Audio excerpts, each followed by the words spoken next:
Emma and Jack had spent years in cramped apartments, dreaming of the perfect house in the perfect neighborhood. Maplewood, with its tree-lined streets, well-manicured lawns, and quiet atmosphere, seemed like a dream come true. It was the kind of place they'd always imagined raising a family, safe, peaceful, and far removed from the chaos of city life. When they found their home, a two-story colonial with a white picket fence, it felt like the perfect escape.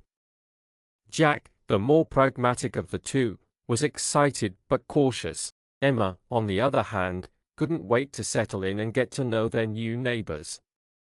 The thought of a close-knit community, block parties, and warm smiles filled her with excitement. The Jennings family, living next door, were the first to greet them. Mr. and Mrs. Jennings were in their 40s, dressed neatly in casual clothes, and their two children, Adam and Lily, were polite and well-behaved. The family had an almost unnervingly perfect demeanor. Mrs. Jennings brought over a plate of homemade cookies as a welcoming gesture. "We're so happy to have new neighbors," she said, smiling brightly. Her words seemed rehearsed, too perfect. "If you ever need anything, please don't hesitate to ask." Emma smiled, charmed by the gesture. She immediately felt that the neighborhood was everything she'd hoped for, while Jack kept a polite but slightly reserved demeanor. Weeks passed, and Emma continued to embrace the small-town life.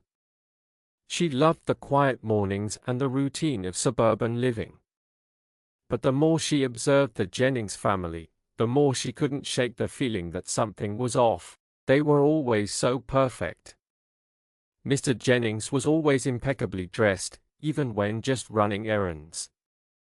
Mrs. Jennings maintained a pristine home, and their children rarely seemed to interact with the other kids in the neighborhood. There were signs, small and subtle, that something didn't sit right. For example, on a few occasions, Emma would wave at Mr. Jennings as she walked by, but his gaze always seemed distant, almost hollow. It wasn't that he was unfriendly, just aloof, as if there was something weighing on him that he didn't want to share. Then, one afternoon, Emma decided to take a walk around the block to clear her head. The weather was perfect, and she'd been unpacking non-stop for days. As she passed the Jennings house, she noticed that the blinds were slightly drawn, but there was a flutter of movement inside. A shadow passed by the window, making her heart skip a beat. She paused, wondering if someone was watching her. A few moments later, she saw Mrs. Jennings standing near the door, talking in hushed tones to someone out of view. Emma couldn't make out the words, but Mrs. Jennings' demeanor seemed off. Her posture was tense, her voice low. It wasn't how she usually behaved, usually warm, always composed. Emma quickly turned and continued walking, trying to shake off the unease that crept over her. The feeling only grew stronger over the following weeks. Jack, ever the skeptic, noticed it too. Mr. Jennings had become increasingly erratic. Sometimes, he'd leave the house at odd hours, almost as if he were trying to avoid being seen. And on the rare occasions when he spoke to Emma or Jack, he'd often look over his shoulder, as if making sure no one was listening. "What do you think's going on with him?" Jack asked one night as they sat together in their living room. "I don't know," Emma admitted. "There's something off about him. The way he always looks over his shoulder, or how he's never home at the same time." Jack sighed, glancing out the window. "Maybe he's just busy. People have their routines, right?" But Emma wasn't convinced. Her curiosity got the better of her, and she decided to do some digging. One rainy afternoon, she went to the local library, hoping to find some history on the Jennings family. There was something about their past that didn't sit right. The librarian, an older woman with a knowing look in her eyes, pointed Emma toward an old town archive in the back of the library. As Emma sifted through old newspapers, she stumbled upon a chilling article about a man named Daniel Jennings. According to the report, Daniel, the brother of Mr. Jennings, had been involved in a violent crime years ago, a case that had shocked the town. But after the crime, Daniel vanished. The authorities never caught him, and the case was mysteriously closed. No one had ever spoken about it, and the name Daniel Jennings was quickly erased from public records. Emma's blood ran cold. Could this be the same Daniel? Was he back? She found a record of a suspicious, anonymous tip that suggested Daniel had returned to Maplewood under a different name. Her heart raced as she realized that the perfect family next door might be hiding something far darker than she had imagined. That evening, she shared her findings with Jack. I think Daniel is here. He's the one they are hiding." Jack was quiet for a long time. Finally, he spoke. "Are you sure?" "That's a big leap, Emma." "I don't know," she said, her voice shaking. "But I'm not wrong about this. The pieces are falling into place." The next day, Emma noticed Mr. Jennings leaving in his car again, driving far too quickly.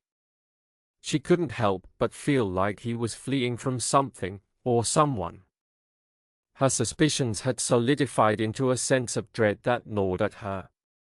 It wasn't long before Emma confronted Mrs. Jennings. The encounter took place on a quiet afternoon.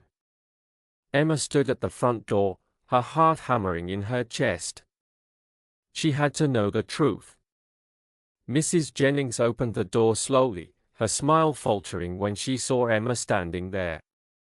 "Is everything all right?" she asked, her voice tight with a forced cheerfulness. Emma hesitated for a moment, then asked, her voice steady but laced with tension, "I know about Daniel.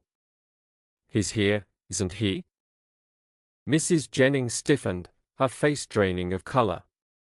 For a brief moment, she said nothing. Emma could see the guilt in her eyes, the panic creeping into her features. "Please, Mrs. Jennings," Emma said softly. "We just want to understand." For a long, agonizing moment, Mrs. Jennings remained silent, her hands trembling slightly. Finally, she spoke in a voice barely above a whisper. "I never wanted you to find out. We've been running for so long. Daniel. He's back. He's been hiding here in Maplewood. We've kept him safe, tried to bury the past. But it's never really gone. Not for us." Tears welled up in Mrs. Jennings' eyes as she explained the terrible truth. Daniel had committed a crime years ago, something so horrific that it had shaken the town to its core. The family had fled to escape the shame, to start fresh. But Daniel's return meant that their perfect life had been built on a lie that had slowly unraveled. The confession hit Emma like a blow. The perfect facade of the Jennings family, the cookies, the smiles, the pristine house, had all been lies, masking a past they couldn't outrun. The following week, the Jennings family was gone. They disappeared without a trace, leaving their house abandoned. The neighborhood was never quite the same. The perfect suburban street, once a place of peace and serenity, now felt haunted by the secrets that had been uncovered. Emma and Jack never looked at their neighbors the same way again.